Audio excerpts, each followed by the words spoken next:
Life is about choices. Before, as a parent, I can say, my children, I don't know what they have become. I must appreciate that when we take decisions, there is a spiritual realm around us. Every decision that we make has got a spiritual implication. David made a choice that seemed to be only concerned with himself. But the impact of that choice, his children killed each other. His children could not get satisfaction of power. His children could not get satisfaction of women. It was all because of the one decision that he took. It leaves us with a painstaking question: what will a man give in exchange for his soul? Having considered God's faithfulness, having reflected on our own lives, having taken resolutions and plans for the new year, the actions that must be implemented for what we are about to pursue, at what cost are we willing to go for them? Life is about choices. You can't have it all, and that which we have comes at a cost. One speaker, Dr. Miles Monroe, also encourages us that we must actually put an investment to study the impact of consequences. Proverbs, there is a way that seems right unto a man, but the end thereof is death. At what cost? Was it worth it? Is the question.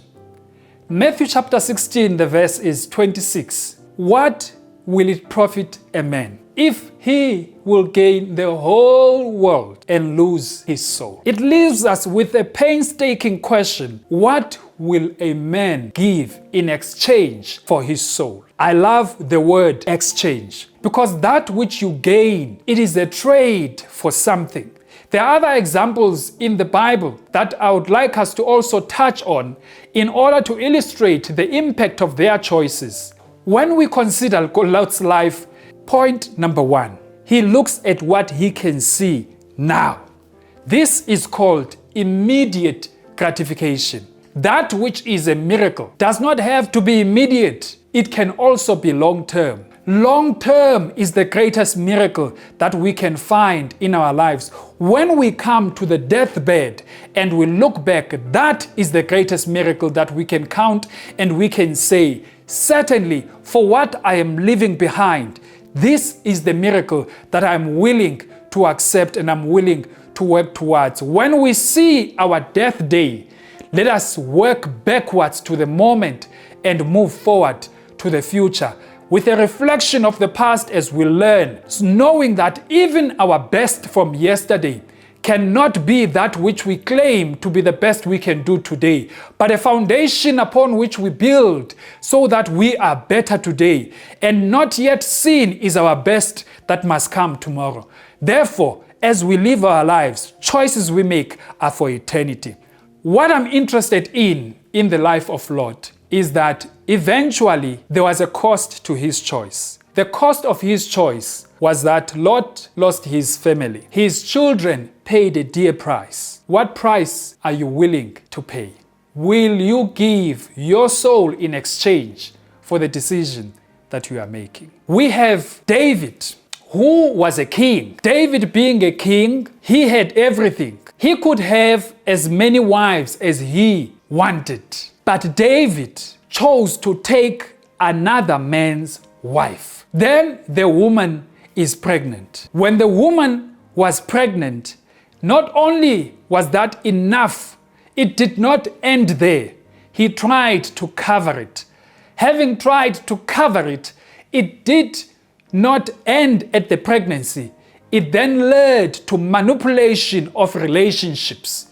People who were loyal to him were now being manipulated in order for him to cover his sin. Eventually led to him committing murder in an attempt to cover his sin. He still remained with clean hands in the eyes of people, but he manipulated events and people around him.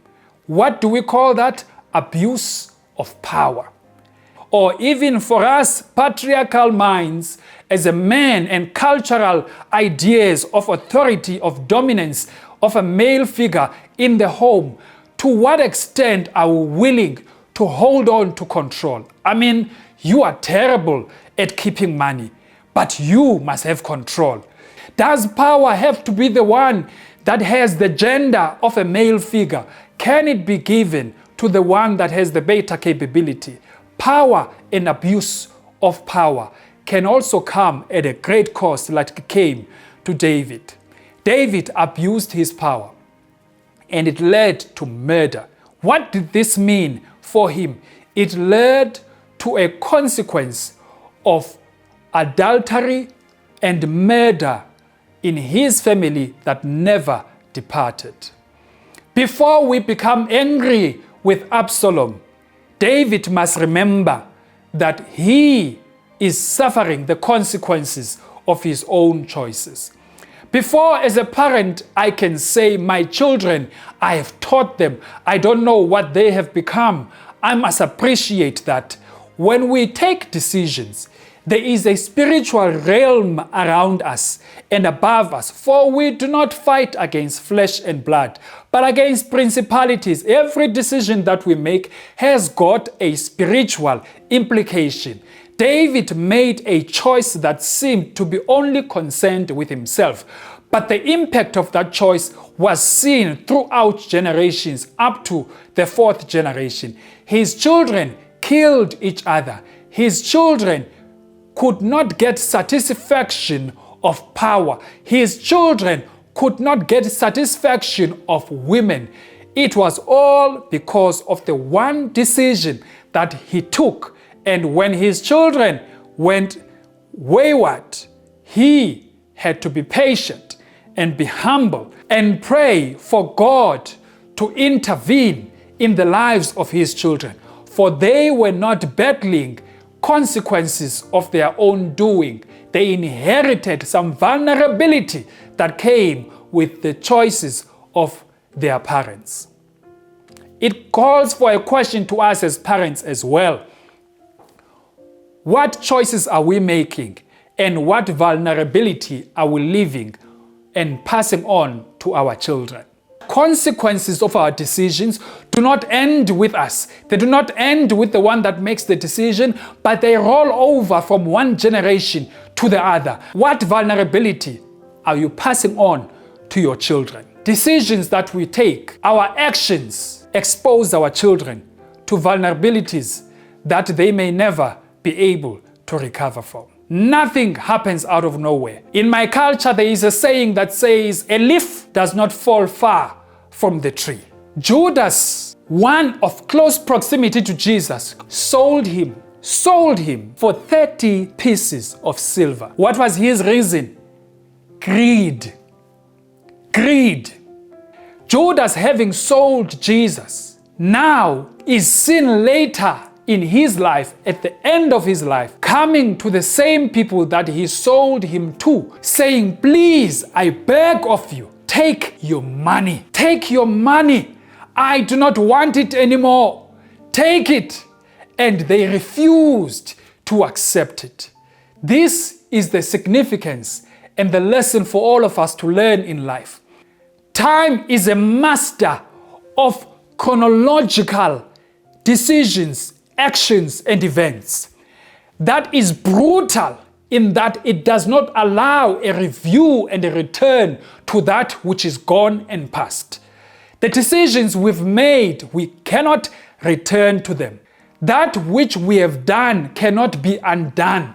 The things we want can only be things that we can fix in the future and not in the past. So Judas could not return the money. So our actions can never be returned. It is the present that can make a difference to our future, not in the past. I want to close off with Esau and Samson, and I give you general comments. Esau comes home. He is hungry and he finds his brother cooking. And the Bible says for a lentil soup. He then says to his brother, give me to eat. His brother says, sell me your birthright. And he, being impulsive, says, what good is this birthright anyway? Take it and give me the bowl of soup. What influenced Esau to sell his birthright? A birthright is a legacy. A birthright is long-term, generational. Many of us would rather drive bigger cars than what we will leave behind for our children.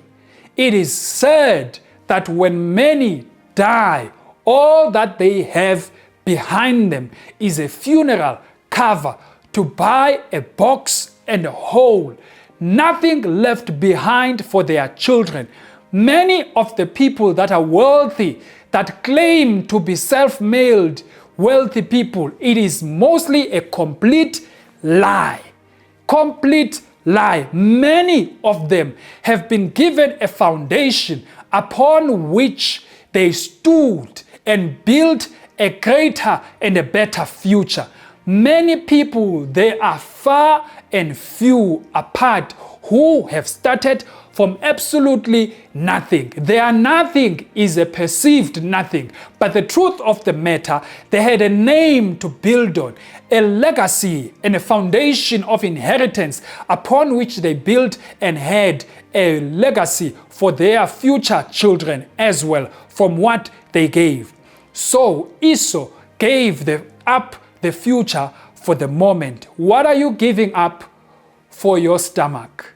Many times we say politicians are driven by their stomachs, but most of the time we also are driven by hunger for that which we are missing in the moment.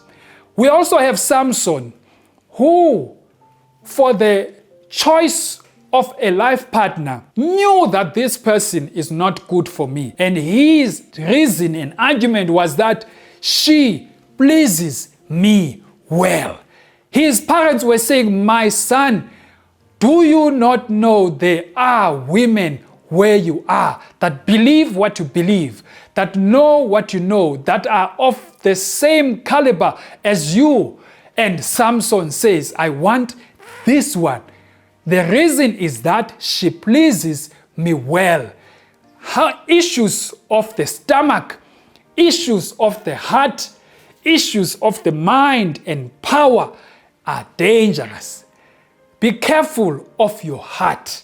It will drive you to hell if you follow it. Often we advise each other to say, Mngane, friendo, follow your heart. Friendo, your heart will drive you to hell. Careful of your heart. Here is a man whose life was destroyed from a statement and a motivation that said, she pleases me well. She makes me happy. But look at his end. He had no eyes, separated from his parents. Therefore, be careful of the people you choose to spend a life with. Your life partner will either make or break you. Choose for eternity and not for the temporary. Here are the general comments that I want you to take home as we summarize. Number one, greed of material will destroy you. Be careful not to compromise relationships. Be careful that you do not compromise relationships over the pursuit of money. It is not necessary for people who are successful to be recorded as people who are successful with money with no one with them. Or rather, those that they began with are no longer there. They only remain with a few that they picked up at the end of their journey. Remember where you come from. Honor relationships and remember the responsibilities that you committed to when you began. Power. Alexander the Great, a man who desired power at whatever cost, conquered the whole world and could not conquer himself. What is the pursuit for your life? At what cost are you willing to pursue it? What does it mean for you? What about your health? Is it worth the relationships that are being destroyed? Value what you have while you pursue what you do not have. What you do not have does not have to come at the cost of what you already have. Balance faith with eternity. May God bless you.